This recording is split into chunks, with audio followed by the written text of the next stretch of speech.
Perkenalkan, nama saya Fatma Misyaras dari Prodi Ilmu Informasi Perpustakaan dan Kearsipan dari Universitas Negeri Padang.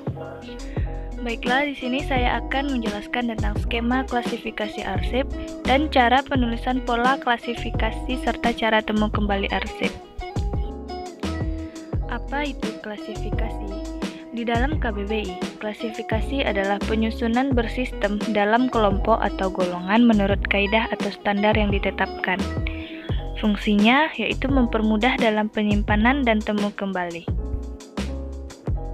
Kode. Yang pertama, sarana mengenal mas primer, sekunder, dan tersier.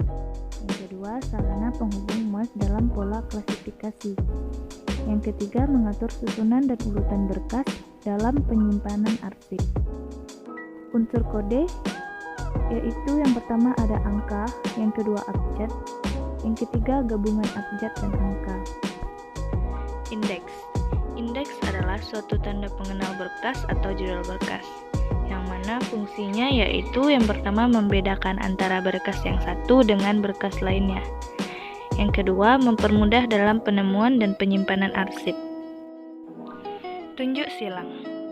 Tunjuk silang adalah sarana untuk mempertemukan istilah yang berbeda tetapi mempunyai arti yang sama, nama yang berbeda tetapi orangnya sama dan adanya antara berkas satu dengan lainnya. Perbedaan arsip fasilitatif dengan arsip substantif. Arsip fasilitatif adalah arsip pendukung yang mencerminkan tugas dan fungsi pendukung instansi. Sedangkan arsip substantif adalah arsip pokok yang mencerminkan tugas dan fungsi utama instansi. Sistem pemberkasan abjad adalah sistem penyimpanan arsip yang didasarkan pada urutan abjad mulai dari A sampai Z, dari nama orang maupun nama badan atau organisasi. Lalu cara penulisan indeks nama orang, yaitu dengan cara membalikkan nama aslinya. Contohnya, Dr. Ahmad Sagalana menjadi Ahmad Sagalana Dokter. Pemberkasan arsip memiliki beberapa prosedur. Yang pertama, pemeriksaan atau inspecting. Yang kedua, pengindeksan atau indexing. Yang ketiga, pengkodean atau coding. Yang keempat, pembuatan tunjuk silang atau cross reference. Yang kelima, penyortiran atau sortir. Yang keenam, pembuatan label atau labeling. Dan yang terakhir adalah pemberkasan atau filling. Nah, jadi peralatan yang diperlukan dalam penyimpanan arsip yang pertama adalah kotak arsip.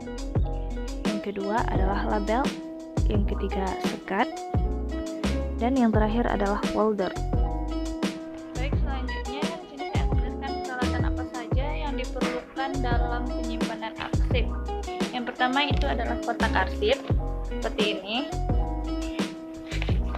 yang mana di dalamnya sudah saya bagi sekat untuk memudahkan dalam penyimpanan arsip.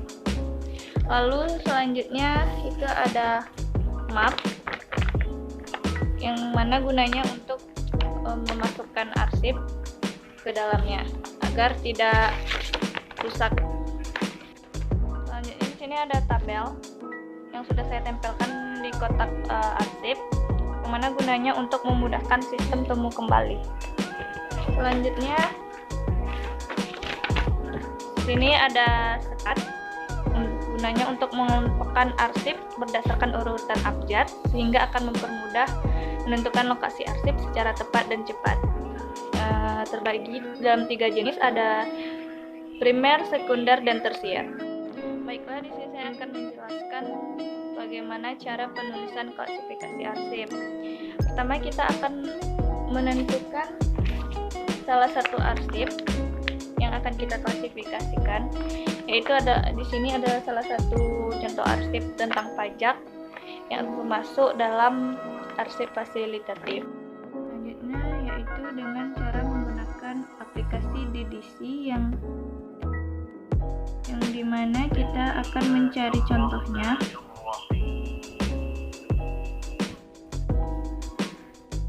Yang pertama yaitu pajak.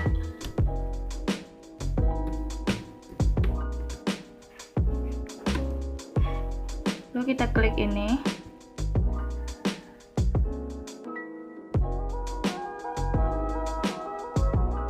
cari yang ada garis birunya, kita scroll ke bawah.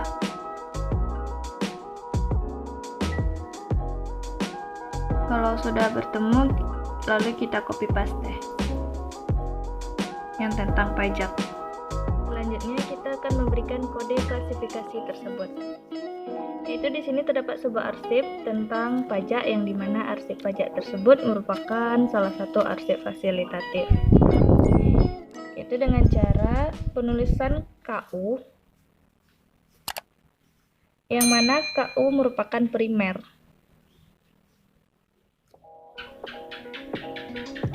Dan KU 01 merupakan sekunder. Dan pajak tersebut merupakan tersier. Dan inilah hasilnya. Yang pertama saya cari dari aplikasi DDC, lalu baru membuat klasifikasi arsipnya. Selanjutnya prosedur pencarian atau penemuan kembali arsip. Yang pertama, menentukan jenis surat yang dibutuhkan. Yang kedua, menetapkan kode berdasarkan nama atau judul yang telah diindeks. Yang ketiga, mengambil arsip dari tempat penyimpanan dan menggantinya dengan bon pinjaman. Dan yang keempat, menyerahkan arsip kepada peminjamnya. Selanjutnya, cara penemuan kembali arsip yaitu pertama kita melihat kode yang ada pada kotak arsip. Lalu kita lihat kode, misalnya kita ingin melihat arsip pajak, tentang pajak, maka kita lihat kode klasifikasinya yaitu KU.01.00. Lalu kita ambil arsipnya sesuai dengan kode klasifikasinya. Jika kita menemukan arsip yang kita pinjam, maka kita harus menggantinya dengan bon pinjam. Baiklah, sekian hasil presentasi dari saya. Kurang lebihnya saya mohon maaf. Semoga bermanfaat. Jangan lupa like, comment, and subscribe. Assalamualaikum warahmatullahi wabarakatuh.